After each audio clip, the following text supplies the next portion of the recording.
Single V12, 600 horsepower, twin 400 horsepower, and this one has got the twin 300 V8s, 1,900 kgs. This is going to be fun.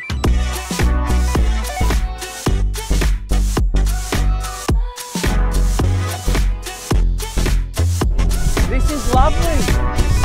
This is a really nice ride, super fast. The harbour is choppy. Yeah, this is great.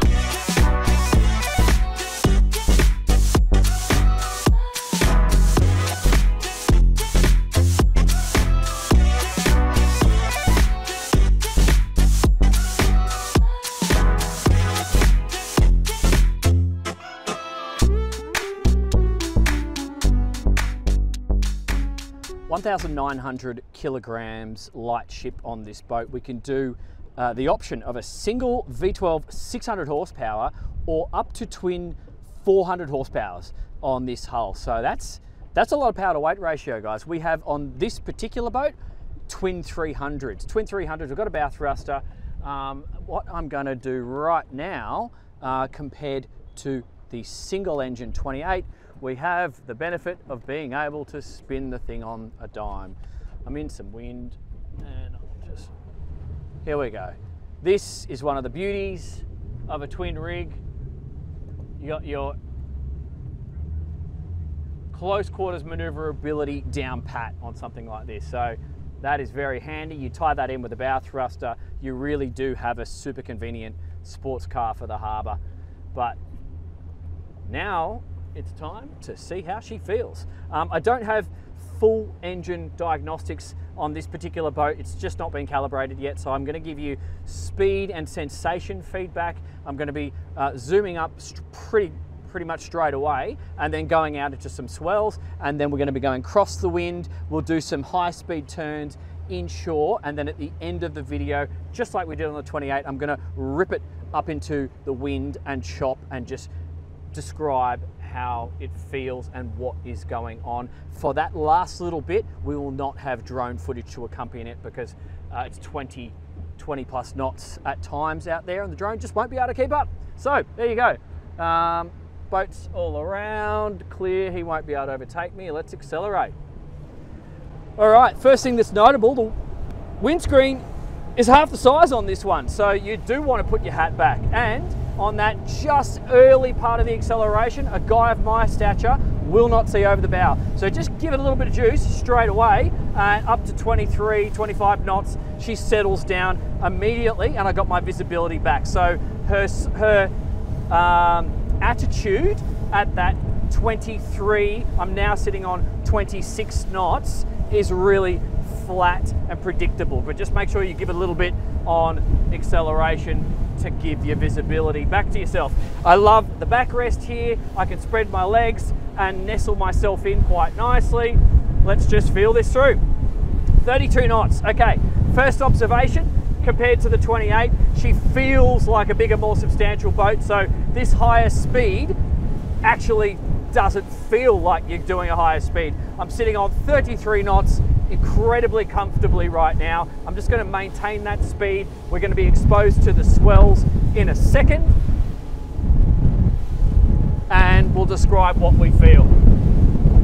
Got a little bit of swell coming in the heads today, and I've got lots of fetch over there, which we're going to catch in a second, from the nor'easter, which is blowing into the swells now.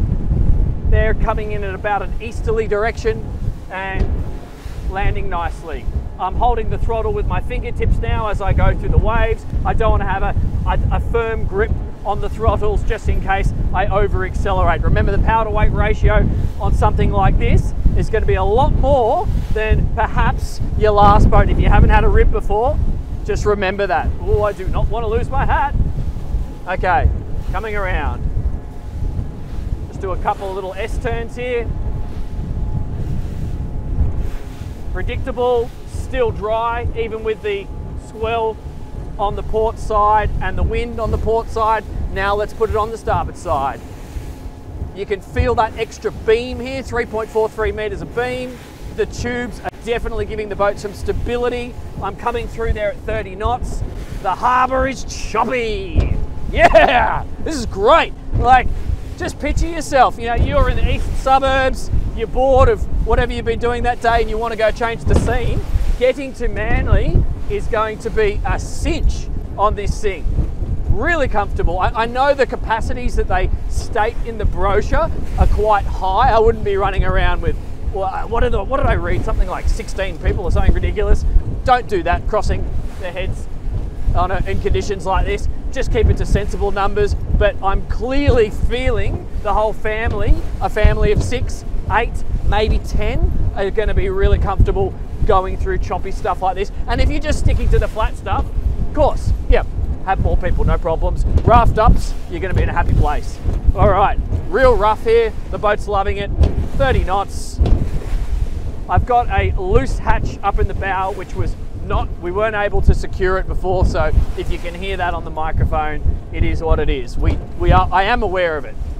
So the wind is now coming across my starboard beam. I'm exposed to the full force of it right now. So now's when you would expect to get some water up over the side. And I do see a little bit on the backrest on the starboard side there. So these people are going to be getting wet. Here, I'm completely dry, and a couple of drops on the starboard side for my passenger just next to me.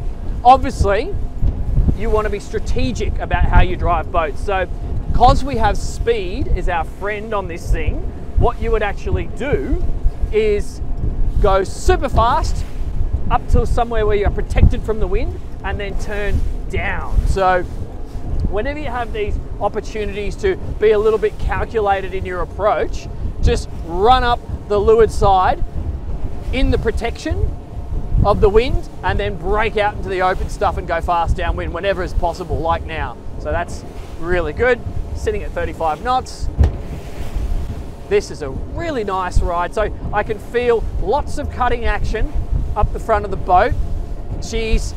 I don't feel like she's got as much dead rise at the back, but the extra beam and the tubes give it a completely different sensation. She feels more like a big med day boat. I think people who are perhaps considering a med day boat, well, if they don't want to spend that much money, or if they're just looking for convenience, this might be a really good, sensible alternative to you. If you're not needing the overnight capacity, sleeping capacity that a lot of those med day boats provide, well then consider something like this. Just coming through at 36 knots, let's give it a little blast.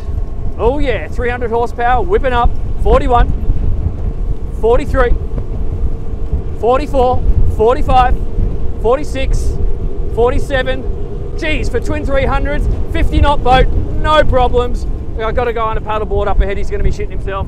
So let's just brake left. Okay, now we're going to go find some into the wind stuff for you guys. Beautiful, predictable, smooth. Wow, you really feel like you're on a cushion of air here. This is lovely. This is my first experience with these Italboats. I've been friends with the boys, Ben and Michael, who are running the dealership for some years now. I've been trying to put this together, and I've always paid attention to what they've been doing because they've just been bringing in some really cool, unique looks, doing things a little bit differently, but I've never had an opportunity to drive any of their boats. But this is now the second Ital that I've had the pleasure of driving, and I'm going to say right now, before we even finish, that this thing is a good piece of kit. Yes, we've lost some cushions, so you just have to ignore that on the camera because we are also aware of that and they're flying around. I'm time limited this week because I'm on a plane to Malaysia on Saturday, so we had to film today. Alrighty, okay, let's just maintain into the swell right now. My speed's 27 knots. So, compared to the other one, you can maintain a higher average speed into the swell comfortably. And then if I just back that off a little bit, at 23 knots, that's super predictable, that's just delightful. So you could sit on 23 all day long into short and sharp stuff, and you could also wind it up to about 27, and I think everyone's going to be okay. Don't go doing your 50 knots. That's stupid, because I do see if you if you hit some real big swells, you might actually just get airborne on this thing.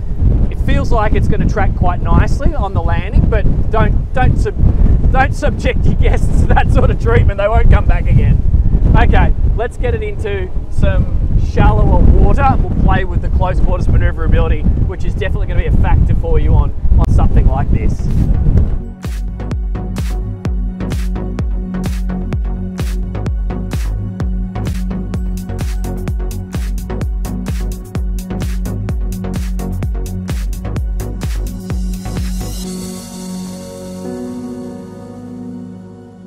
The windward performance was particularly impressive on this boat, guys. So that's it. That's the 32 GT. This thing's a lot of fun. This thing is incredibly capable, and this is a really awesome Sydney Harbour whip, or any harbour coastal environment for that matter.